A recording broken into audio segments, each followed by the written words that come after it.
Metro সম্প্রসারণের কাজে ব্যাহত শহর কলকাতার নিকাশি ব্যবস্থা। বেলেঘাটা খালের মধ্যে মেট্রোর পিলার নির্মাণের জেরে জল নিকাশিতে বিপত্তি তৈরি হয়েছে। পিলারের জেরে জল বেরিয়ে যাওয়ার গতি শ্লথ হচ্ছে, যার ফলে অল্প বৃষ্টিতেই জলমগ্ন হয়ে পড়ছে কলকাতা পুরসভার 57 ও 58 নম্বর ওয়ার্ড। সমাধান সূত্র বের করতে বুধবার মেয়র পরিষদ নিকাশী তারক সিংহ বৈঠকে বসলেন রেল বিকাশ নিগম লিমিটেডের আধিকারিকদের সঙ্গে। বৈঠকে উপস্থিত ছিলেন 57 নম্বর ওয়ার্ডের কাউন্সিলর তথা মেয়র পরিষদ জীবন সাহা এবং পুরসভার নিকাশি বিভাগের ডিজি শান্তনু ঘোষ। এখানে অনেকটা ওয়ার্ড ইনভলভ আছে, কিন্তু মেনলি এফেক্ট হচ্ছে 57, তারপরে 58 ডাইরেক্টলি। বুধবার পুরসভার আধিকারিকদের নিয়ে খাল পরিদর্শন করেন মেয়র পরিষদ তারক সিং। এরপর সংশ্লিষ্ট সব পক্ষকে নিয়ে দীর্ঘক্ষণ বৈঠক হয় মেয়র পরিষদের।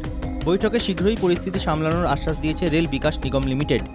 সেটাকে রিকভার করার জন্য যেটা প্রয়োজন সেটা ওনারা করবে। ওনাদের ইমিডিয়েট যে পাইপগুলো আছে সেই পাইপগুলোকে রিমুভ করে ব্লকের যেটা আছে তার যা ক্যাপাসিটি সেই ক্যাপাসিটিটাকে ফুল এনজয় করব।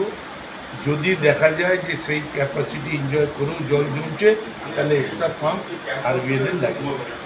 কাজটা শুরু হয়েছে, যেটুকু আমাদের পার্ট সেটুকু আমরা যতটা সম্ভব করি। হ্যাঁ, আমাদের তো বেশি না, অল্প কিছু কাজ আছে।